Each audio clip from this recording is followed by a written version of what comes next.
है। दोस्तों सवाल कैसे कैसे आएगा पहले उस पर हम लोग चर्चा करते हैं, बहुत जरूरी है क्योंकि अंधाधुंध पूरा पढ़ने से कोई फायदा नहीं है। ठीक है, क्योंकि देखिए कुल 100 सवाल पूछने हैं। दोस्तों मैं हूं और मेरे चैनल पे स्वागत है आपका। दोस्तों जैसा कि इसमें पीछे आंखें गीत की और खोटा कविता संग्रह को में हम लोग आगे पढ़ेंगे इस पीडीएफ के माध्यम से। इसमें कुल 5 कविता के बारे में आज देखेंगे इस सेशन में। इसमें जो भी पीछे कविता हो चुकी है वो आपको इसी चैनल पे एक प्लेलिस्ट के माध्यम से मिलेगा। प्लेलिस्ट में जाने के बाद आप पूरे अपने सिलेबस को कंप्लीट कर सकते हैं। उसका लिंक मेरे डिस्क्रिप्शन बॉक्स में मिलेगा और टेलीग्राम चैनल से जुड़कर इसका फ्री ऑफ कॉस्ट जो है पीडीएफ ले सकते हैं। वो भी आपको इसका लिंक जो है मेरे डिस्क्रिप्शन बॉक्स में उसका लिंक मिल जाएगा टेलीग्राम से, वहां जाकर आप ज्वाइन कर सकते हैं। पेपर वन में जो चीजें हिंदी इंग्लिश है उसका भी आपको वीडियोस मिलेगा, उसका भी लिंक दिया हुआ है, वहां से भी आप देख सकते हैं। चलिए इसमें हम लोग देखते हैं कि क्या है इसमें। देखिए श्रीनिवास पानुरी जी के द्वारा लिखा हुआ ये आंखें गीत है। दोस्तों सवाल कैसे कैसे आएगा पहले उस पर हम लोग चर्चा करते हैं, बहुत जरूरी है क्योंकि अंधाधुंध पूरा पढ़ने से कोई फायदा नहीं है। ठीक है, क्योंकि 100 सवाल पूछने हैं, 72 कविता तो सिर्फ इसी में हो जा रही है और बहुत सारी कविता की किताब है, खोटा है, नाटक है, ग्रामर है, तो एक सवाल तो एक चैप्टर से आएगा भी नहीं। ठीक है, तो और हम लोग रिस्क भी नहीं ले सकते, इसलिए उन सारे सवालों पे उन सारी चीजों को डिस्कस करते हुए आगे बढ़ेंगे जिससे आपके सवाल बनेंगे, जिससे आपके सवाल नहीं छूटने चाहिए। और संभावित प्रश्न जो होते हैं कि यहाँ से बनेगा ही बनेगा, वो सब चीजों को हम लोग देखते हुए ही निकलेंगे आगे। चलिए क्या है कि आंखें गीत में खोटा कविता संग्रह जो है, इसमें कुल 72 कविता है, जिसमें से कि आपको जो कविता पीछे 36 कविता हो चुकी है, जिसका लिंक आपको मेरे डिस्क्रिप्शन बॉक्स में मिलेगा। चलिए आगे हम लोग बढ़ते हैं। जो श्रीनिवास पानुरी जी के द्वारा लिखा हुआ है, इसका आप कवि परिचय भी देख लेंगे, पहला वीडियो में मिलेगा, वहां से भी सवाल रहेगा ही रहेगा। चलिए नेक्स्ट जो है हम लोग का ये 37 नंबर की कविता है। आप पेन पेपर रखेंगे और उसको नोट करते चलेंगे, हर शीर्षक के साथ उसका जो है कितने नंबर की कविता है ये चीज नोट कर लेंगे। देखिए कि कौन सी किताब से है, उनका लेखक या उनका कवि कौन है, और अगर कविता संग्रह में ये कितने नंबर की कविता है। सबसे मुख्य क्वेश्चन सबसे पहले यही बनता है, आपका मैक्सिमम क्वेश्चन इसी तरह का रहेगा। ठीक है, तो शुरू करते हैं। देखिए 37 नंबर की कविता क्या है, ई जगत है तो ठोर ना है। दोस्तों इसमें क्या है कि कहता है कि ई जगत है तो ठोर ना है का मतलब हुआ कि इस जगत में तुम्हारा कोई जगह नहीं है। ठीक है, चलिए इसमें हम लोग एक बार इसको पढ़कर आपको बताते चलेंगे कि इसका मतलब क्या है, उसके बाद आपको इसका भावार्थ बताएंगे। देखिए मतलब और भावार्थ में दोनों अंतर होता है। ये जो लिखा हुआ है इसका सीधा हिंदी बताएंगे, वो मतलब हो जाएगा, और इसमें भावार्थ मतलब कवि क्या कहना चाहते हैं। तो पहले चलिए इसको हम लोग पढ़ते हुए चलेंगे कि क्या इसका मतलब है। ई जगत है तो ठोर ना है, मतलब इस जगत में तुम्हारा कोई जगह नहीं है, और ना है छोर ना है। आपको पता है कि और छोर क्या होता है, किनारा जो होता है किसी चीज का किनारा, और ना छोड़ना मतलब तुम्हारा कोई और छोर नहीं है, जगत में तुम्हारा कोई ठिकाना ही नहीं है। गाँव गाँव तो नाम है शोर ना है, मतलब गाँव गाँव में तुम्हारा नाम का कोई शोर नहीं है, मतलब किसी तरह से तुम फेमस ही नहीं हो। कभी तो जीवन के रातिक भोर ना है, तुम्हारा जीवन ऐसे अंधकार में अंधेरे में डूबा हुआ है कि उसका कोई भोर ही नहीं हो सकता है। ठीक है, उसका कोई सुबह ही नहीं हो सकता है। ठीक है, तो ऐसे कैसे एक किन्हीं के लोगों के बारे में बात करें जो हम लोग भावार्थ में समझेंगे। आगे चलिए देखते हैं। ये जगत है तो ठोर ना है, इस जगत में तुम्हारा कोई जगह नहीं। तो कि बुझे भाई तुम क्या समझ रहे हो, वन पाखी बोली धरा सुंदरी मीठा हासी चांद सूरजक बात। तुम क्या समझ रहे हो भाई, एकदम वन पाखी बोली, तुम्हारा जो है सो इतना बोली मिठास अच्छा है। ठीक है, और धरा सुंदर की तरह, धरा सुंदरिक मतलब होता है कि जो पानी जो कलकल करके बहता है। ठीक है, तो सुंदरता जो होता है और उसकी जो मीठी हंसी है, ठीक है, उसकी तरह के ये बात बोला जा रहा है यहाँ पर। और चांद सूरजक बात, चांद और सूरज की बात। ठीक है, तो की बुझे भाई तुम क्या बुझ रहे हो। किरणें, देखिए यहाँ भावार्थ कुछ और है लेकिन पहले इसका मतलब समझिए, उसके बाद भावार्थ भी हम आपको बताएंगे। किरणें नाच बंदरी कोर नाय, किरणें नाच मतलब किरण का जो किरण जो पड़ती है सुबह, किरण की लाइट जो पड़ता है उसके बारे में बोला जा रहा है कि किरणें नाच बंदरी कोर टाय। ठीक है, बंदरी बदरिक कोरटाय आपको पता है, किरणक नाच बदरिक कोरटाय। किरण की जो नाच होती है, मतलब जैसे बादल है तो बादल के बीच में जो किरण की जो लाइट आता है तो वो उस मतलब वो जिस तरह से अपने आप को ऑब्जर्व करता है और रिफ्लेक्ट कर देता है, मतलब जैसा बादल चाहेगा वैसा वो किरण को आगे बढ़ाएगा। ठीक है।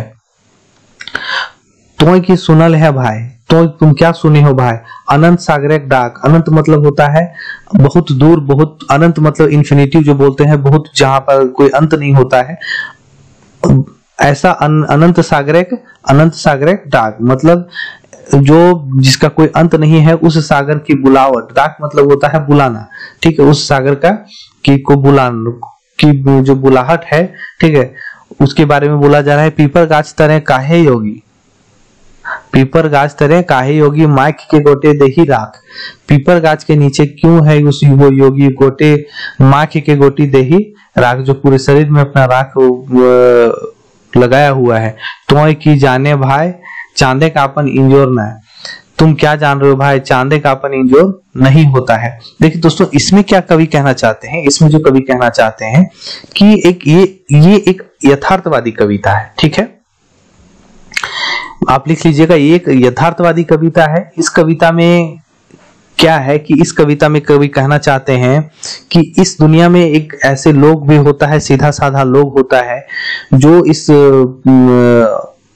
छल प्रपंच की दुनिया में गुम हो जाता है, उसका कोई नाम नहीं होता है, उसका कोई शोर नहीं होता है। ठीक है, तो ऐसे लोगों के बारे में कवि बोल रहे हैं कि तुम बहुत सीधा साधा आदमी है, तुम प्रकृति से जुड़ा हुआ आदमी है, तुम्हारा इस दुनिया में कोई जगह नहीं है। यहाँ पर उसी लोग का जगह होता है जो छल प्रपंच से भरा हुआ लोग होता है। ठीक है, जो छल प्रपंच को बहुत ज्यादा उससे भरा हुआ होता है, वैसे ही लोग जो होता है वही लोग के लिए जगह होता है। ये बस छोटा सा भाव है जो अपना प्रकट करते हैं कवि। और ये देखिए, यहाँ पर सवाल जो बनेगा, आपको सवाल जो बनने वाला है वो क्या है कि आप लिख लीजिएगा, ई कविता में कवि के भाव ककर खातिर है। ठीक है, मतलब सवाल भी पूछा जा सकता है कि ई कविता मतलब ई जगत है तो ठोरना में कवि के भाव ककर खातिर है। कवि के भाव ककर खातिर है, वो आदमी जो बहुत सरल सीधा और सच्चा है, ओकरे खातिर भाव है। ठीक है, चलिए आगे की जो कविता है वो है आपको 38 नंबर की, जो है आजो तोर दर्शन खातिर। आजो तोर दर्शन खातिर मतलब आज भी तुम्हारे दर्शन के लिए। ठीक है, और यहाँ दर्शन का जो यहाँ पर मतलब है, यहाँ मिलने का इच्छा को कहा गया है कि आज भी तुमसे मिलने की इच्छा के खातिर। ठीक है, दर्शन मतलब होता है देखना, ठीक है, लेकिन यहाँ मिलने की इच्छा को लेकर एक्सप्रेस किया गया है। आज तो दर्शन खातिर, आज भी तुम्हारे दर्शन के लिए, मिलने की इच्छा के लिए भैर आवे आँखी लोर। ठीक है, आंखों में लोर भर आता है, आंसू भर आता है। आजो तोर रूपे छटा करे पथिक इंजोर, आज भी तुम्हारे रूप की छटा याद करते हैं तो करे पथ इंजोर, उस अंधेरा पथ को इंजोर कर देता है, मतलब पूरा प्रकाशमय हो जाता है। आज तोर मीठा बोली, वो बोली जो तुम्हारा मीठा था उसको याद करके आज भी नूतन जीवन रस, नया जो जीवन में जो है एक रस डाल देता है, नया जीवन में एक रस डाल देता है। याद मात्र प्रसन्न गात चूहे टस टस, याद मात्र से, तुम्हारे याद मात्र से प्रसन्नता का रस जो है सो चूने लगता है, पूरा टस टस करके चूने लगता है। आज तोर आहटे पानी नूतन ज्वारक भोर, आज तोर आहटे पानी, आज तुम्हारे आहट से, तुम्हारी याद की आहट से ही जो है सो पानी में जो ज्वार आ जाता है, पानी में जो ज्वार आता है, वो नया एक ज्वार पैदा हो जाता है। ठीक है, तो यहीं तक ये कविता थी। इसका भावार्थ हम लोग समझते हैं। आप लिख लेंगे कि 38 नंबर की जो कविता है, इसका ये एक जो है श्रृंगारी कविता है, श्रृंगारी रस कविता है। दोस्तों, ये श्रृंगारी रस कविता इसलिए है क्योंकि ये अपने प्रेमिका को इसमें याद कर रहा है, अपने प्रेयसी को याद कर रहा है, तो इसलिए ये श्रृंगारी रस कविता हो जाती है। तो इस चीज को आप लिख लेंगे, क्योंकि सवाल ये ज्यादा इंपॉर्टेंट है इस तरह की, ये किस तरह की कविता है। ठीक है, अब इसमें देखिए सवाल में क्या कहते हैं, इसमें भावार्थ क्या है कि कवि जो है अपने प्रेयसी प्रेमिका को याद करते हुए आंख में आंसू बहाते हैं और उसकी सुंदरता को याद करते हुए को कहते हैं कि सोचते हैं कि तुम्हारे पथ को तुम्हारे याद करने से, तुम्हारे रूप के छटा, तुम्हारी सुंदरता से जो है सो पथ, अंधेरा पथ भी उजाला हो जाता है। तुम्हारी मीठी बोली जो होती थी उससे जीवन में एक नया रस आ जाता है। तुम्हारी हंसी से, तुम्हें प्रेयसी तुम्हारी हंसी से, तुम्हारी प्रसन्नता से का जो रस है वो चूने लगता है, और तुम्हारी जो आहटें हैं, तुम्हारी आहट से एक नया जवार पैदा हो जाता है सागर में। ठीक है, ये वो एक्सप्रेस कर रहे हैं अपना भाव। ठीक है, इसमें एक सवाल अगर कोई बनना रहेगा तो क्या बनेगा, देखिए, ये कविता में कौन रूपे मुख्य भाव है। ठीक है, कौन रूपे मुख्य भाव है, ये कविता में कौन रूपे मुख्य भाव है, लिखना बहुत जरूरी है दोस्तों। सवाल इसी तरह का पूछा जाएगा। ठीक है, ये कविता में कौन रूपे के मुख्य भाव है, तो वियोग रस, प्रेमिका के वियोग रस जो है वह मुख्य भाव कर लागे, जकरा में एक में मुख्य भाव वह लागे। ठीक है, ये चीज आप लिख लीजिएगा। चलिए नेक्स्ट कविता हम लोग देखते हैं। देखिए, बहुत ज्यादा अंदर और बहुत ज्यादा आपको एकदम रहस्यमयी तरीके से पढ़कर इसको आपको कोई कवि नहीं बनना है। इससे हम उसी तरह से आपको बता रहे हैं जिससे आपका सवाल 100% बनना है और सवाल बनकर आएगा। एक बार और आपको क्लियर कर देंगे कि देखिए 100 सवाल पूछना है पूरा खोटा में, और सोचिए कि इतनी बड़ी सिलेबस में है तो एक चैप्टर से एक सवाल भी बनकर नहीं आता है, लेकिन किसी भी चैप्टर की किसी भी सवाल उठा कर दे दिया, मान लीजिए इसी को उठा कर दे दिया और पूछ दिया ये कितनी नंबर की कविता है, या फिर पूछ दिया किस किताब से ली गई है, या फिर पूछ दिया कि ये शीर्षक के कवि कौन है। तो ये सब चीज मेन चीज आ जाता है जिसको आपको लिखना है। उसके बाद यहाँ से कुछ चीजें जो बताई जाएंगी उसको लिख लेना है, लेकिन मुख्य तौर पे ये सब चीज आपको याद तो रखना ही है। चलिए नेक्स्ट क्या है, एक कुकुर गुला से होशियार रहिया भाई। एक कुकुर गिला ककरा कहल हथिन कवि एकरा में। कवि सबसे पहले देखिए ये शीर्षक कितने नंबर की है, ये शीर्षक जो 39 नंबर की है। ठीक है, 39 नंबर की है। कुकुर गुला से होशियार रहिए भाई, मतलब इस ध्रुत लोक से, यहाँ कुकुर सबसे पहले बोला गया है दलाल लोग से। जो दलाल लोग होता है धरती में, इस दुनिया में, कि आपको बड़े बड़े सपने दिखाकर आपको लूट लेता है, आपको परेशान करता है। ठीक है, उसी को कुकुर गुला बोला है, उन्हीं को कुकुर गुला बोला गया है। तो ऐसे दलालों से होशियार रहने के लिए बोल रहे हैं कवि। चलिए कवि पहले देखते हैं इसका मतलब क्या है, फिर भावार्थ देखेंगे। ई कुकुर गुला से होशियार रहिए भाई, इस दलाल लोग से होशियार रहना, ना तो हाथे कमंडल दे ही छाए, मतलब नहीं तो ये लोग तुमको इतना लूट लेगा कि हाथ में कमंडल और दे, शरीर में कुछ थोड़ा मोड़ा कपड़ा जो है लपेट देगा, और मतलब तुमको पूरी तरह लूट लेगा। क्या होगा कि भीखे मंगतो नून चटाए। ठीक है, तुम नून ही नमक ही चाटते रह जाओगे, कुछ नहीं रहेगा तेरे पास, भीख मांगोगे। बिजली चाबुक दे ही सटाए, बिजली चाबुक दे ही सटाए मतलब बिजली का जो चाबुक होता है शरीर में सटने के बाद तुम बेहोश हो जाओगे। तो यहाँ मतलब ये नहीं हुआ, यहाँ बिजली के चाबुक का मतलब हुआ कि तुमको जो है सो होशियारी से इतनी बड़ी बड़ी बातों के जाल में फंसाकर और तुम्हें इतना वो परेशान कर देगा, इतनी बड़ी बड़ी सपने दिखाएगा कि तुम उसके बिजली के चाबुक में फंस जाओगे। मतलब वैसे लगेगा जैसे कि बिजली का चाबुक सटाया और हम बेहोश हो गए, वो जो चाहेगा वैसा ही हम करेंगे।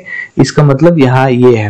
धोती छीन गमछा पिंधा है, मतलब वो तुम्हारे पहले सारी बड़ी चीजों को छीन लेगा, तुमको इतना बर्बाद कर देगा कि तुम गमछा पर आ जाओगे। ठीक है, और शहरे दिगे दतो पठाए, मतलब शहर तरफ तुमको पठाए मतलब भेज देगा, क्यों, तुम मांगे खाए, मांगने और खाने के लिए। हाय हाय हाय। ठीक है, चलिए आगे क्या है, दलाल सभे फेरे। दलाल सभे के फेरे मतलब क्या होता है कि दलाल सब के फेरे में ऊपर दिगे राजू है रे। यहाँ राजू का मतलब होता है एक आम आदमी से, लिख लीजिएगा। देखिए यहाँ पर क्या है कि राजू किसी को भी बोला जाता है, आम आदमी को, तो ये राजू जो है सो एक आम आदमी से संबोधित किया गया है।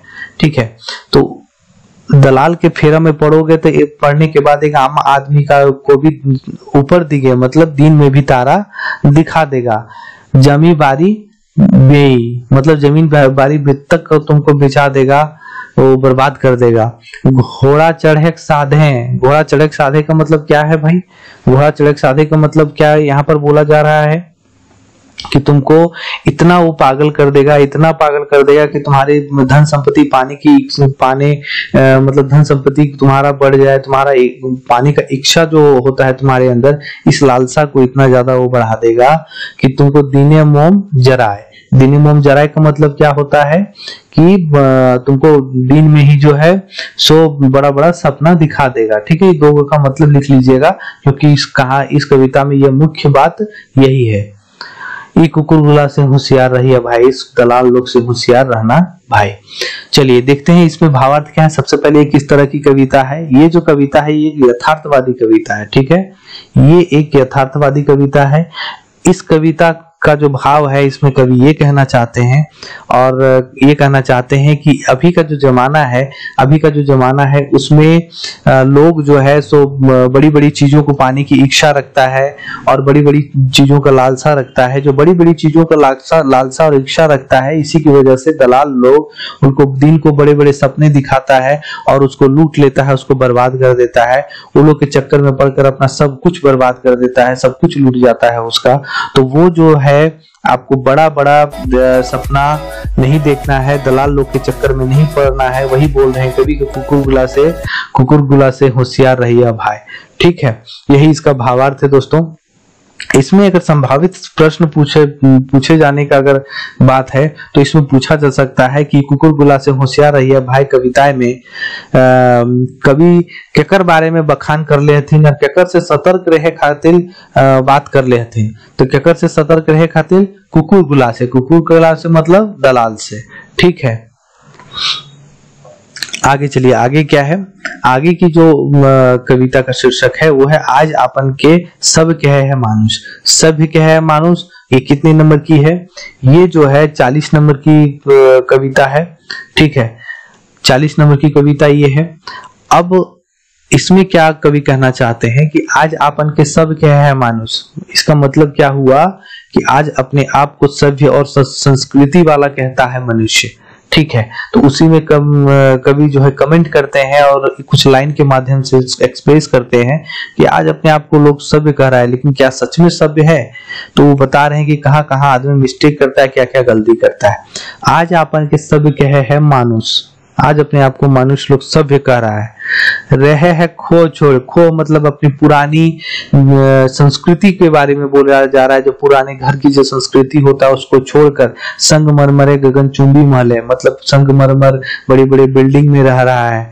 ठीक है, संगमरमर का जो बड़ी बड़ी बिल्डिंगें होता है उसमें रह रहा है। मतलब क्या है कि छोटे अपने पुरानी संस्कृति को छोड़कर बड़े बड़े इमारतों में रह रहा है, मतलब अपनी संस्कृति को छोड़कर नया संस्कृति अपना रहा है। आज उठल चलर है विषक सीमा रेखा। ठीक है, आज सब उठकर चल दिया है सीमा रेखा बनाने के लिए, बाउंड्री बनाने के लिए कि तुम इधर रहो हम इधर रहेंगे, तुम ये करो हम ये करेंगे, तुम्हारा ये है मेरा ये है। ठीक है, आज सांझ बिहाने शाम और सुबह बस यही सब हो रहा है। एक दिन एक ठीन देखा आज चांद लौके देवे के पास उठल है विश्वास। मतलब कह रहा है कि आज विश्वास उठ गया है कि देव के लोक में भी एक जगह कोई बैठ के रहता है, एक जगह कोई टिक पाता है। ठीक है, और जहां पर एक जगह सब रहता है, फैमिली के बारे में बोला गया है या फिर उन लोगों के बारे में बोला गया है जो परेशान रहते हैं, जो दुनियादारी के लड़ाई झगड़ा या फिर वो लोग से ज्यादा मतलब रखते हैं और उसी में फंस कर रहते हैं, उसके बारे में बोला गया है कि आज चांद लौके देवे के पास उठल है विश्वास। वहां से भी विश्वास उठ गया, चांद लोक में देव के वास से भी विश्वास उठ गया है। ठीक है, आज शुक्र दिए मतलब आज शुक्र की ओर। ठीक है, शुक्र की ओर मानुष टाने। शुक्र जो होता है बहुत चमकीला होता है, उसका चमकता हुआ जो ज्यादा चमकीला होता है, तो लोग ज्यादा चमक धमक की ओर खींचे चले जा रहे हैं, मनुष्य जो खींचा चला जा रहा है। किंतु बलगम बच्ची से ना चल रहे काम। ठीक है, किंतु बलगम बच्ची का मतलब लिख लीजिएगा कि होता है हथियार। ठीक है, बलगम बच्ची का मतलब हथियार के बिना। ठीक है, कि लेकिन हथियार के बिना आज किसी का काम नहीं चल रहा है। बिना हथियार का कोई काम नहीं होता है। लड़ाई झगड़ा में हथियार, हर बात पे हथियार। आज हथियार के सहारे ही दुनिया में सब कुछ अपराध हो रहा है। मिलल नाय जगत वासी के गाछे तर विश्राम। और इससे क्या होता है कि लोगों को गाछ के तरह मतलब आराम भी नहीं मिलता है। कहने का मतलब है कि लोगों को, लोग जो अपने हथियार से मतलब हथियार के हर बात पे बंदूक निकालना, हर बात पे तलवार निकालना, इससे जो काम चल रहा है उससे लोगों को चैन नहीं मिलता है, उससे लोगों को आराम नहीं मिलता है, मतलब पेड़ के नीचे विश्राम भी नहीं मिलता है, मतलब अपने जीवन में उसको आराम नहीं है। आगे देखिए, शांति रेखा खातिर नित नूतन आयोजन। शांति रेखा, रेखा मतलब होता है रहाई करना, ठीक है। शांति का रहाई करने की खातिर, नित मतलब रोज होता है, नित मतलब रोज होता है, तो शांति के लिए रोज रोज नया नया आयोजन होता है। नित नतुन कानून शासन तंत्र परिदर्शन, ठीक है। रोज रोज नया नया कानून बनता है, शासन तंत्र में नया नया प्रदर्शन होता है, रिप्रेजेंटेशन होता है, लेकिन सब बेकार है, कुछ नहीं है, क्योंकि सब आजकल हथियार से ही होता है। हमारे पास हथियार है तो तुम डर रहे हो, हमारे पास हथियार है तो तुम हमें कुछ नहीं कर पा रहे हो। देखिए अब आप लोग आगे ये कवि कहना चाहते हैं। चलिए तो आगे अब आप लोग देखिए इसमें क्या है। देख लागे हे हंसी, बातें बातें लीडर सभ्य फांसी। देखने के बाद यही हंसी लगती है कि हर बात बात पे क्या होता है, लीडर जो है दूसरे को फांसी। कहने का मतलब है कि हर बात बात पे लीडर अपना मतलब अपना जो है सो डिसीजन दे देता है। अपना डिसीजन देने के बाद दूसरे को करना पड़ता है और इसमें उसको फंस जाना पड़ता है, ठीक है। तो वही कह रहा है कि अपने बात का फांसी वो उसको दे देता है कि जो हम कहेंगे वही तुमको करना है। अगर हम बंदूक उठा रहे हैं, हथियार उठा रहे हैं, तो तुमको भी उसका पीछा कर साथ देना है। ये सब चीजों को लेकर कि खड़ा कर उड़वल जाए है, क्या खड़ा करके तुम इतना उड़ाने जा रहे हो, ठीक है। क्या तुम खड़ा करके उड़ा दोगे किसी को?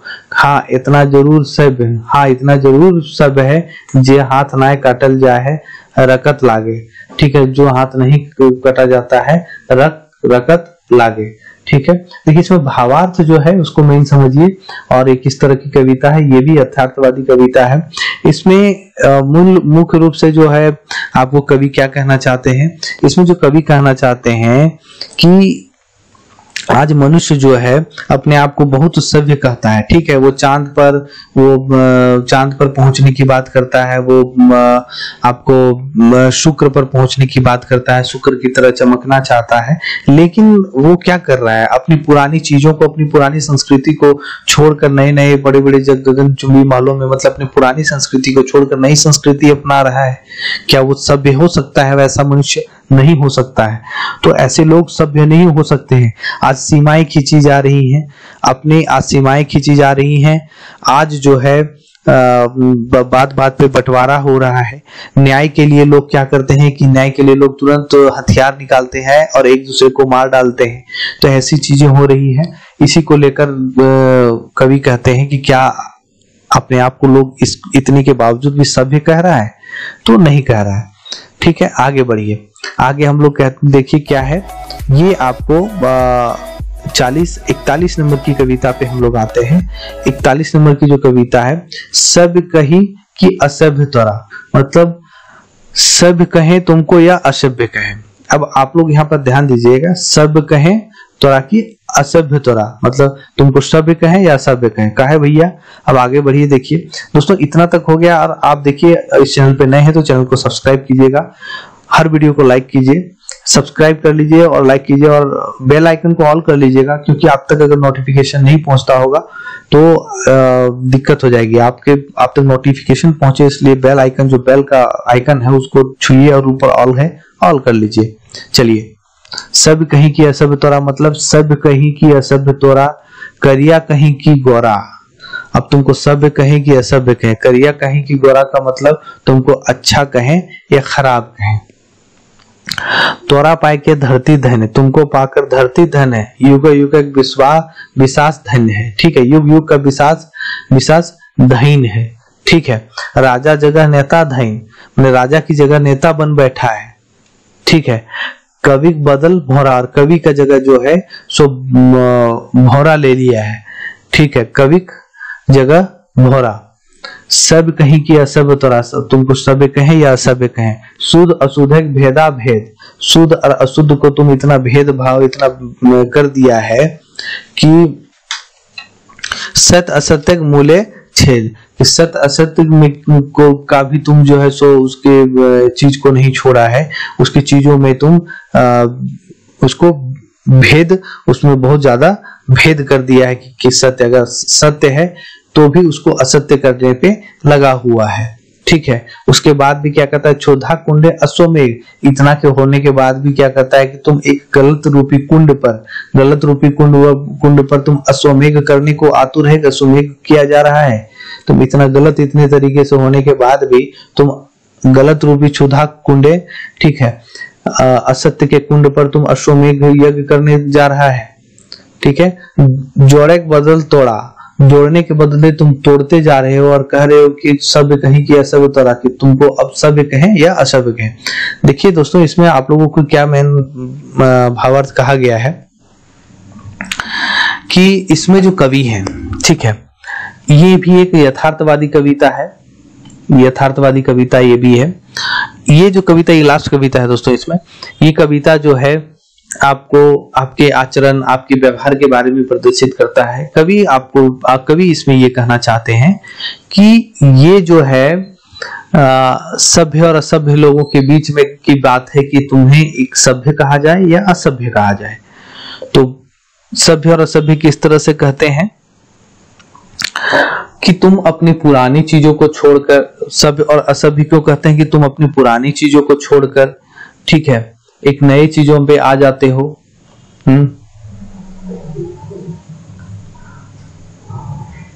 हाँ, तुम पुरानी चीजों को छोड़कर, सब कहेंगे सब तोरा, मतलब तुम एक पुरानी, सॉरी दोस्तों, सब कहें कि असभ्य तोरा का मतलब हुआ कि इसमें कवि जो भावार्थ,